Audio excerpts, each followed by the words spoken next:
the southwest of the Copper Kingdoms was debatably the most important group of the Dawn Era, the Mimicry.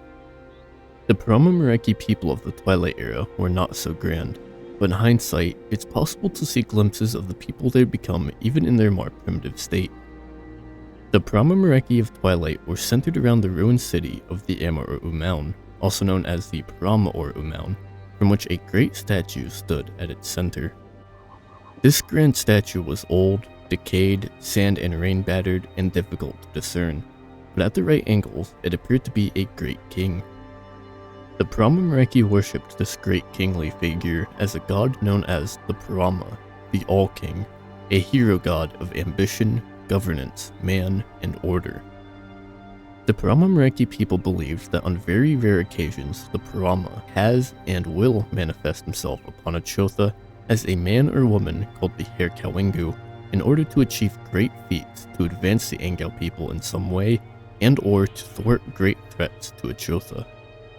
They also believed that, just as their god comes to Achotha as a mortal, so too can a mortal ascend and achieve apotheosis to become a piece of the Parama to accomplishing great feats. The distinction between god to man from man to god is generally seen as arbitrary among the Mimicry, with them viewing any given Herkawingu as paradoxically both. They also believe that the gods from other religions are either outright nonsense or other cultural interpretations of the various Herkawingu. Within the Mimicry, each Herkawingu is represented by a symbolic animal or some other similar motif, the best known nowadays being King Ashekar II, who is represented by avian and sun motifs, and Yuma-Uki the Tideborn, represented broadly by fish. Many people see the old Mimicry people as animal worshippers or ancestor worshippers, which isn't entirely true, but not too far off either. Regardless of cultural motifs, the Mimicry tribes operated in what was essentially a tribal empire, a strange oxymoron. The numerous tribes were all organized by a tribal ruler who lived within certain territories that were notably not nomadic, for such an idea was forbidden due to a cultural affinity for the land. However, a few certain occupations like shepherds were allowed to operate between the boundaries of each tribe. Boundaries that were not very well guarded or laid out, and often only decided vaguely by certain landmarks. Many of these small tribal lands were impoverished, especially the landlocked ones. However, others were much better, such as the coastal tribes or those with old ruins.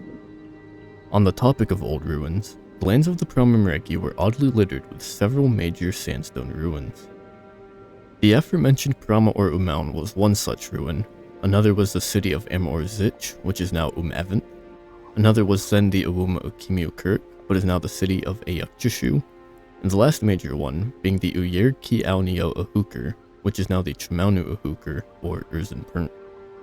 This same architectural style of ruins is also seen under the city of Jirauk and on the Oto-Apaika, implying that whoever these ancient people were, they were quite far spread.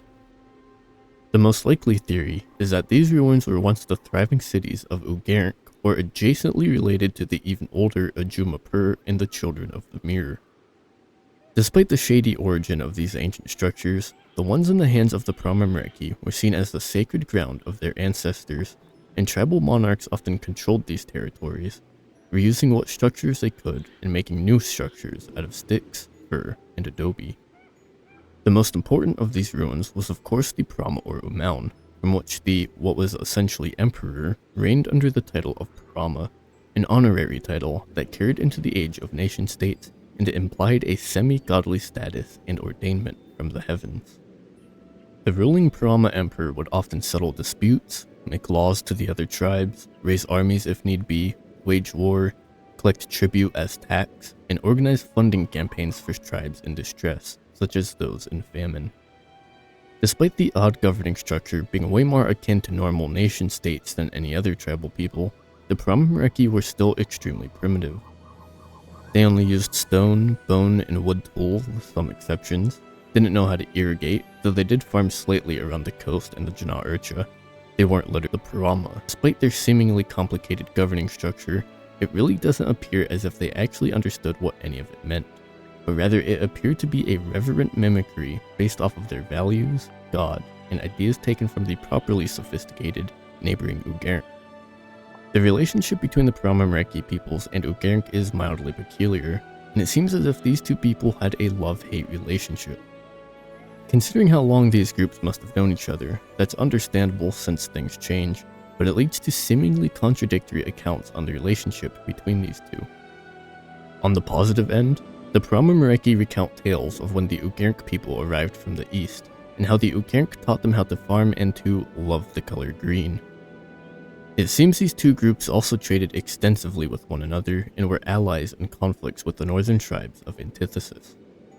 On the negative end, it seems these two also fought each other quite a lot, for old Ugaric stories tell of strangely yet worryingly large and organized tribes from the east that raided and pillaged settlements and cities, taking tools, food, and slaves.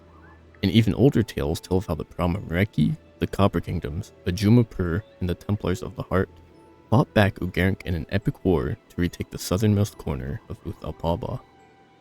Unfortunately, much of the old culture of the Prama-Mreki was lost over time.